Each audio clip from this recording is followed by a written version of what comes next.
Hey guys, how's it going? Welcome back to this third jazz guitar lesson. I hope that you're all doing really well.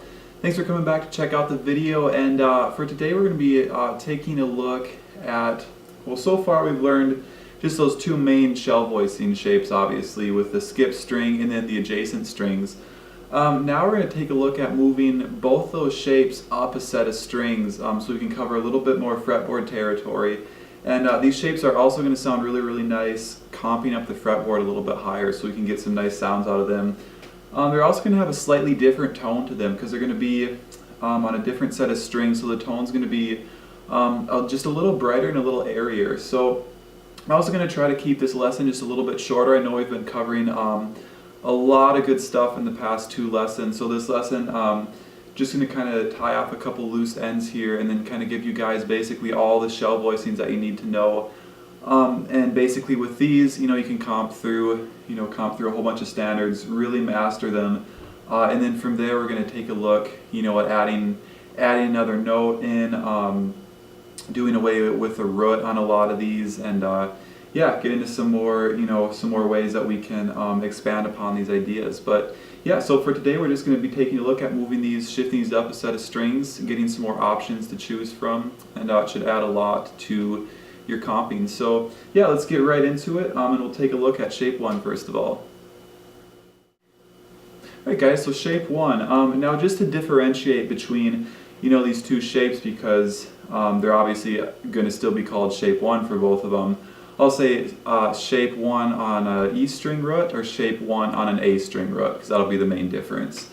So that's kind of how we'll differentiate between these two shapes. Okay, so here's what we're going to do. We're going to start with C major 7, basically the very first shape that we had learned. Okay, now we're going to move it up a set of strings. Okay, now here's how we're going to do this. Now taking into consideration the way the guitar is tuned. It's basically tuned in all fours. From E to A is a 4, A to D is 4, D to G is 4, G to B is 3, it's a third, okay? Then B to E is a 4, again is a fourth. So that one little tuning, where it's a third there, kind of affects a lot of the times why we have different shapes and all that good stuff. So here's how we're going to account for that tuning. Okay, so right here, whatever note is going to be on the B string. So it's, for these chords, these shape 1, it's going to be the highest note. Okay, when we switch to the new set of strings, the note that lands on the B string, we are basically going to move it 1 fret up. So 1 fret towards the pickups of the guitar. Okay, so here's C major 7. Let's move to a C on the A string at the 3rd fret. Okay, we're going to play that exact same shape. Now remember, whatever note moves to the B string, we're going to move it up 1 fret. Okay, so here's our original shape. Here's a new guy. Okay, so you can see it's just 1 fret difference there. We have our C major 7 chord. Okay, let's move that up to an F major 7, the 8th fret, E flat at the 6th fret, D flat at 4, back to C major 7. Okay, so again, that's just how we're going to be moving up there. Now let's go from a root on the E to a root on the A. C major 7, root on the E, F major 7, root on the A. It's pretty simple stuff. Okay, let's continue on to the rest of our chord qualities. Let's make this dominant 7. So basically what we're going to do is take our middle finger off. Now put our pinky where our ring finger is. Put our middle finger on the 3rd fret of the G. C dominant 7. F dominant 7 up here. Just kind of get comfortable with that. So that's our dominant 7 shape. Again, here's the original one with an E string root. Now I want to move it up. Whatever note's on the B string, we just got to move it up 1 fret. Okay? So there's dominant 7. Minor 7, just take your pinky off, put your ring finger on the same string, 1 fret towards the head. There's our minor 7. Which again can be substituted, we can still play that if we see C minor 7 or if we see C minor 7 flat 5. Okay. Now from that C minor 7, we take a look at C minor 6. Okay, so put your middle where your pointer is right now. Okay, and then put your pointer on the 2nd fret of the G. Get a C minor 6. Again, these are all going to be movable. Okay, so that's our C minor 6, which we could also still play if we see like a C fully diminished 7. Okay, interchangeable. So back up to our C major 7 chord. Okay, let's just take a look at a C minor major 7. We can move our ring finger 1 fret towards the head. We'll have a C minor major 7. Okay, now a C6 chord, or a C major 6, the chords that we'd taken a look at last week. Okay, what we're going to do is put our middle where our pointer is right now, put our pinky on the 5th fret of the B, and our pointer on the 2nd fret of the G. That gives us a C6 chord. Okay, you can still move that around. Okay, then we're just going to try replacing, just going from 7 to 6. Okay, and I'm going to go C7 to 6, F7 to 6, E flat 7 to 6. So here's what this is going to sound like.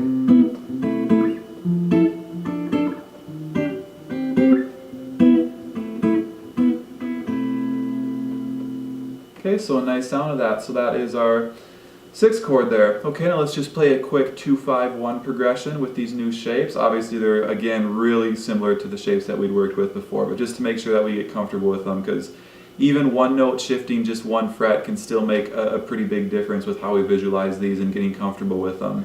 So let's go D minor 7 here, again still shape 1. All these will be from an A string root though, so that note on the B string is going to be up 1 fret. So here's a minor 7 shape, 5th fret, up to the 5 chord, G dominant 7 at the 10th fret, down to the 1 chord, C major 7 at the 3rd fret, and I'll make that a 6 chord.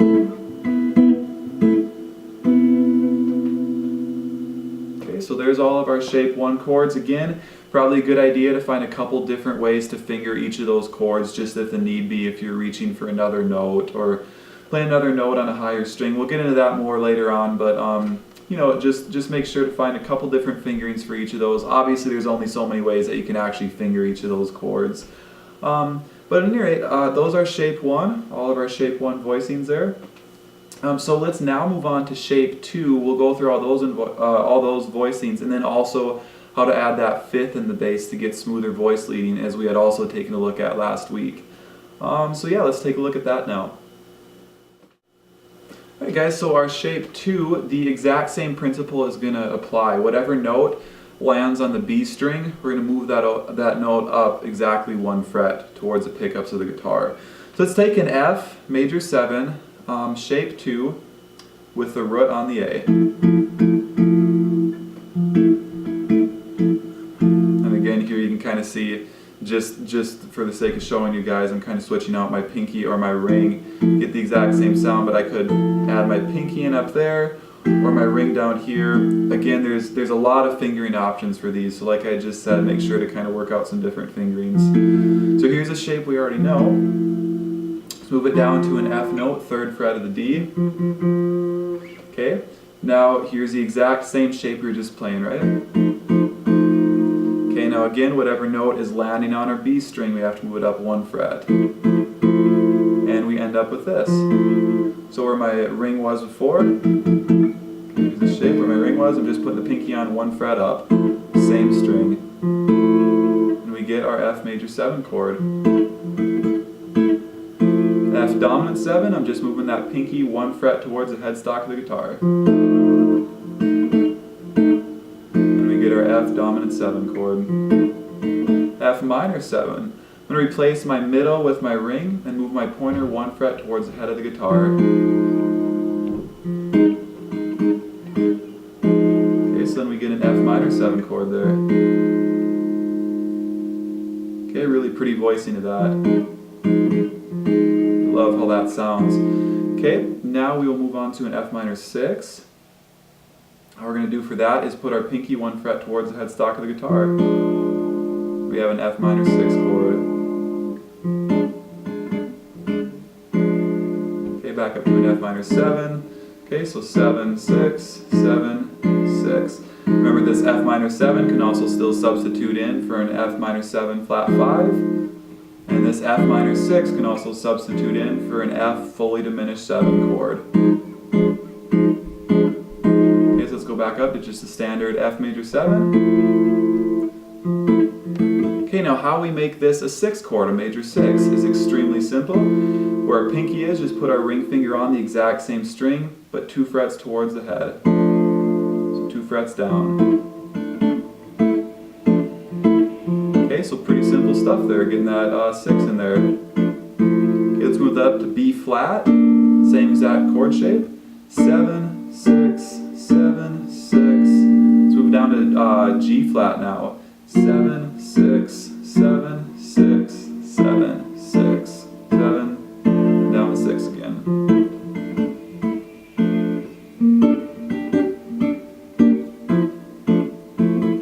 Okay, so you guys get the idea with that. Now a minor major 7 chord.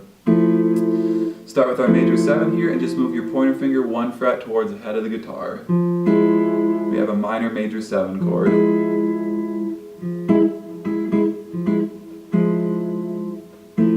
Okay, so there's all our shapes, and I'd recommend just for a little while, just kind of don't worry quite as much about voice leading all these really smoothly.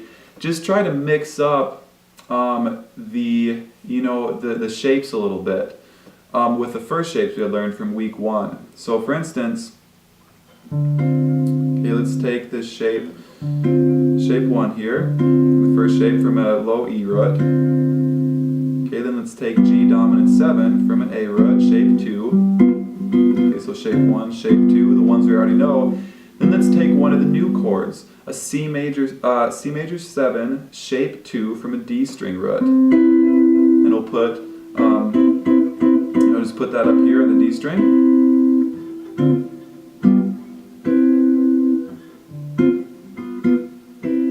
Again, not the smoothest voice leading, but just to make sure that you're kind of interweaving those chords a little bit with the ones we already know and the new ones that we're learning today.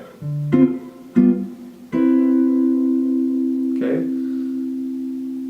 so definitely just a very good thing to work on to mix those up a little bit. And you can even try like comping some things way higher up the fretboard. So let's take like a D minor 7 way up here. Okay, G dominant 7. Okay, and I should say shape 1 first of all, A string root. G dominant 7, shape 2, D string root. C major 7, shape 1, A string root. To 6. So, work on those higher up the fretboard. Alright, there's our 2 shapes. Now let's take a look at how to invert shape 2, put that 5th in the bass, and then smooth out the voice leading just a little bit in the bass. Alright guys, so putting that 5th in the bass, same exact principle is going to apply for last week. The 5th is always just going to be 1 string above our root note on the exact same fret. Again, coming back, not to try to sound too confusing at all, but remembering if we have a flat 5, we just have to flat that 5th by moving it 1 fret towards the headstock of the guitar.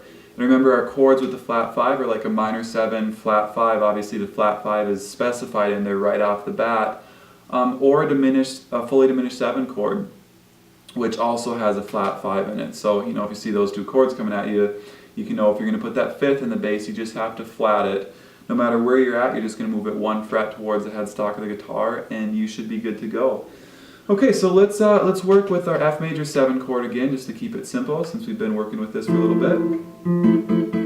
So here's our F major 7. Now let's put the 5th in the bass. So move that middle finger up to the A string. So we're at shape 2 again right now from a D string root. Move that middle finger up 1 string. Get that 5th in the bass there. Same goes for dominant 7. Let's go to that now. Move that middle finger up 1 string and you got the 5th in the bass. Same thing goes for minor 7. Let's go to the minor 7 shape. Move that ring finger up, that's playing the root. Up 1 string, same fret. Okay, minor 6, just up 1 fret. Let's go to a minor major 7. Excuse me, up 1 string I should say.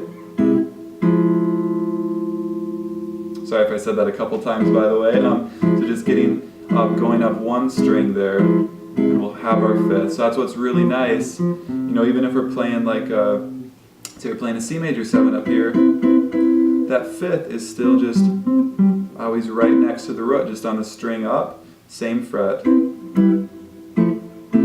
Okay, so you can see that, where that fifth is. Okay, now again, let's say this was a F minor 7, flat 5. Normally our fifth will be right here, so just find the original fifth, 1 fret towards the head.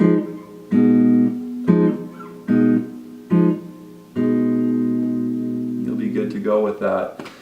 Okay, so there's our putting the fifth in the bass with those. Now let's just take a look at a 2-5-1. Okay, shape 1, and we're going to be doing all the new shapes from today for these. So here's shape 1, shape 2, G dominant 7, shape 1, C major 7. Okay, for this G dominant 7, move that middle finger up 1, get the inversion, and now our bass does this.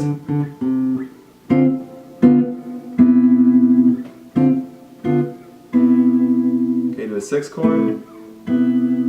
Okay, let's throw the 6 in there. Let's make this a 6-2-5-1. So A minor 7, D minor 7, and that A minor 7 is shape 2, I should mention. And the rest of the chords are the same.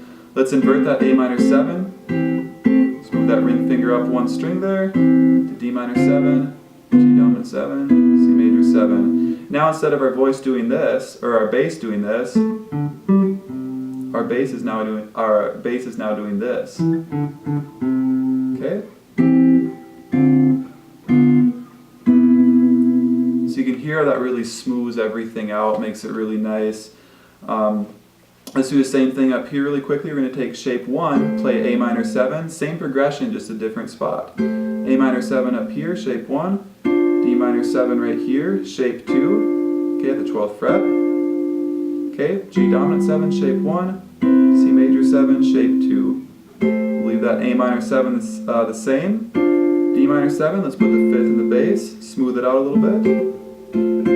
G dominant 7 will leave the same. C major 7, put that fifth in the bass, and now we have this. You can hear that really helps to smooth it out.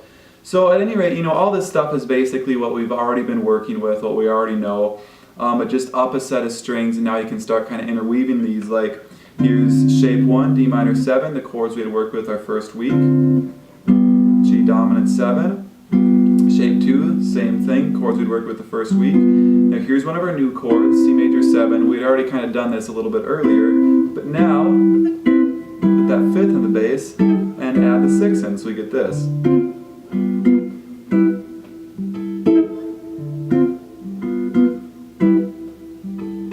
So, which, you know, sounds pretty cool, sounds nice. So experiment with these, you know, like we had talked about too, comp with these way up high in the fretboard too. Make sure you get some practice way up there with these. These sound really nice up there in the inversions. Interweaving them with our chords from the first week, and get really comfortable with these, because these are basically all of the shell voicings that we'll be working with now, and that will be kind of our main tool for visualizing.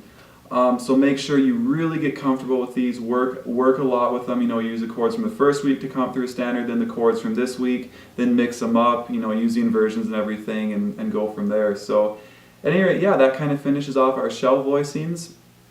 You know, learning just the basics of them. Now we're going to be adding notes in, dropping the roots, all that good stuff. So we got a lot of fun stuff coming our way in the next couple weeks. So hope you guys enjoyed this lesson, and I will plan on seeing you all back here next week again. Thanks so much, everyone.